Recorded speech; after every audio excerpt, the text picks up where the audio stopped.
आप सोच रहे होंगे कि पिछले हफ्ते नवरात्रि और उसके बाद के 3-4 दिनों में बांग्लादेश के हिंदू विरोधी दंगों के बीच यह सवाल क्यों खड़ा हुआ।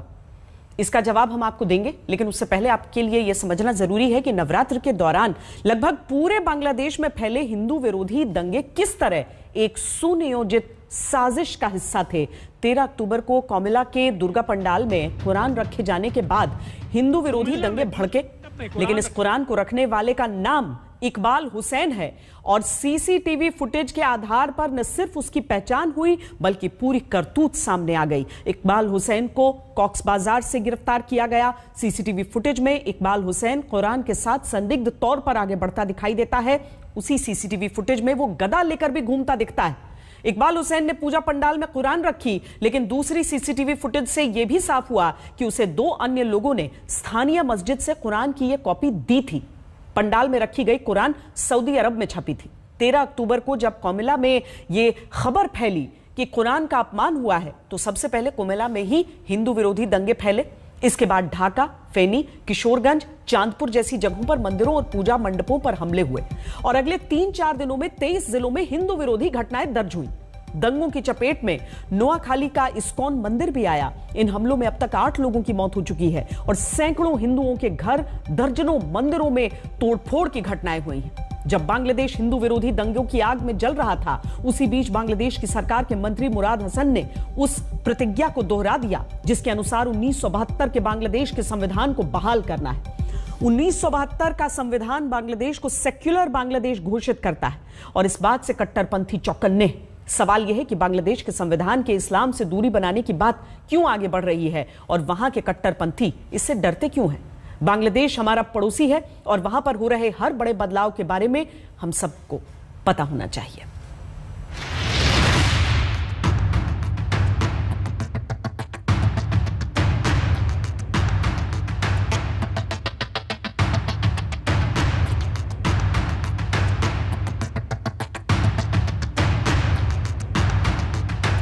बांग्लादेश में हिंदुओं के खिलाफ उत्पात एक प्लानिंग के जरिए भड़काया गया।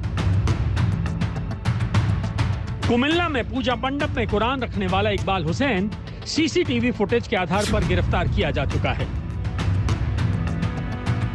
इकबाल हुसैन के कुछ अन्य सीसीटीवी फुटेज के जरिए दंगों के स्क्रिप्ट राइटर की साजिश सामने आ चुकी है। लेकिन दंगों की इस पूरी पटकथा से जब समूचे बांग्लादेश के बचे कुचे हिंदू आतंकित हैं, तो एक नई बहस छिड़ चुकी है। क्या बांग्लादेश फिर से सेकुलर देश बने? क्या 1972 का वो संविधान जिसे बंग बंधु शेख मुजीबुर रहमान ने लागू किया था, जिसके तहत बांग्लादेश धर्मनिरपेक्ष राष्ट्र था, उसे फिर से बहाल करने की जरूरत है? इस बहस को छेड़ा है बांग्लादेश के सूचना मंत्री मुराद हसन के बयान ने, जिसमें उन्होंने कहा कि बांग्लादेश को 1972 के संविधान की ओर जाना होगा और संसद में इस संबंध में बिल लाया जाएगा। इस्लाम धर्म हमारा इस्लाम हमारा राष्ट्रीय धर्म नहीं है। हम इसमें यकीन नहीं रखते। 1972 के संविधान में ही हम वापस जाएंगे, माननीय प्रधानमंत्री शेख हसीना के नेतृत्व में।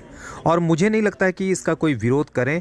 ऐसा कोई प्रतिपक्ष है। जो लोग विरोध करेंगे वो विरोध करने के लिए ही करते हैं, जैसे बैरिस्टर फरहाना, हारून साहब और भी कई हैं। इस्लाम पवित्र धर्म है, जमात की तरह। तब इसका जवाब हमारी प्रधानमंत्री अच्छे से देंगी और हम भी इसका जवाब अच्छे से दे सकते हैं संसद में।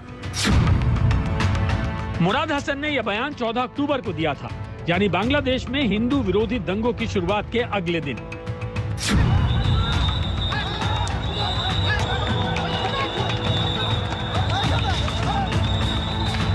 पिछले हफ्ते एक के बाद एक हुए हिंदू विरोधी दंगों की आंच में इस बयान पर एकदम से प्रतिक्रिया सामने नहीं आई। लेकिन अब जब दंगे थमे हैं, तो इस्लामिक गुटों ने बांग्लादेश को सेकुलर बनाने की किसी योजना पर अंजाम भुगत लेने की धमकियां देनी शुरू कर दी हैं।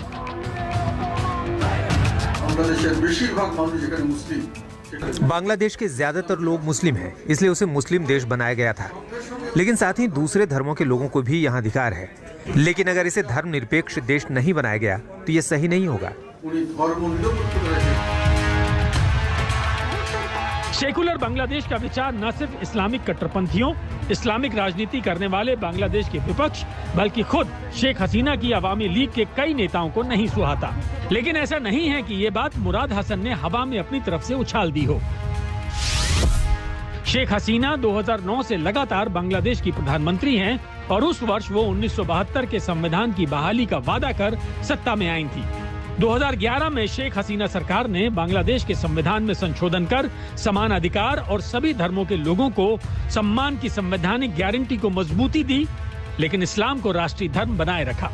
हालांकि शेख हसीना सरकार ने बाद के वर्षों में इस्लामिक गुटों की मांग पर स्कूली पाठ्यक्रमों में बदलाव जैसे फैसले तो लिए, लेकिन अब उनकी सरकार के एक मंत्री का सेकुलर बांग्लादेश का मुद्दा छेड़ देना अहम है। राष्ट्रपिता मुजीबुर रहमान जो संविधान 72 में लिखकर गए हैं वही संविधान रहेगा। जियाउर रहमान और मार्शल लॉ लगाने वाले तानाशाह का इतिहास मिल चुका है, अदालत ने उन्हें मिटा दिया है। ये सब यहाँ नहीं चलेगा। बांग्लादेश असांप्रदायिक देश है। बांग्लादेश धर्मनिरपेक्ष राष्ट्र बने, इस मुद्दे का असर सिर्फ बांग्लादेश तक सीमित नहीं रह सकता। बांग्लादेश में हिंदू विरोधी दंगों के बीच छिड़ी बहस को बड़े नजरिए से देखना होगा, क्योंकि हाल में दक्षिण एशिया में तालिबान की सत्ता आई है और पाकिस्तान में कट्टरपंथी ताकतें मजबूत हैं और सेकुलर देश भारत के लिए दक्षिण एशिया में शांति और स्थिरता को बनाए रखना अहम है। 1972 में बांग्लादेश एक पहला राज्य था जो दक्षिण एशिया में सेक्युलर कहलाया गया और उसके बाद भारत ने अपने संविधान में संशोधन ला करके सेक्युलर बनाया।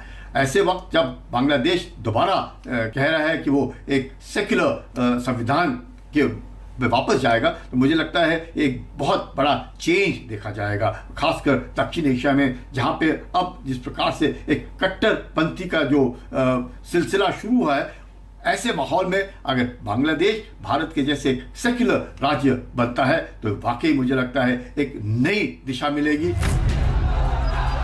बांग्लादेश के इतिहास में शांति बड़ी मुश्किल से आती रही है। अल्पसंख्यकों का उत्पीड़न आम बात रही है। पहले पाकिस्तान के हाथों और फिर कट्टरपंथियों के दबाव में वहां हिंदुओं की आबादी लगातार घटी है। हिंदुओं के उत्पीड़न की वजह से 22% हिंदू घटकर 2010 की जनगणना में सिर्फ 10% रह गए। हालांकि बांग्लादेश के सांख्यिकी विभाग के मुताबिक अवामी लीग के शासन के बीते एक दशक में हिंदू बढ़कर 12% हुए हैं।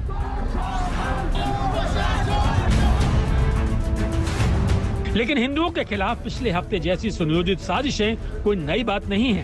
पहले भी हिंदुओं को दंगों में आतंकित किया गया है और इसी की प्रतिक्रिया में सेकुलर बांग्लादेश का विचार भी मजबूत बना रहा है।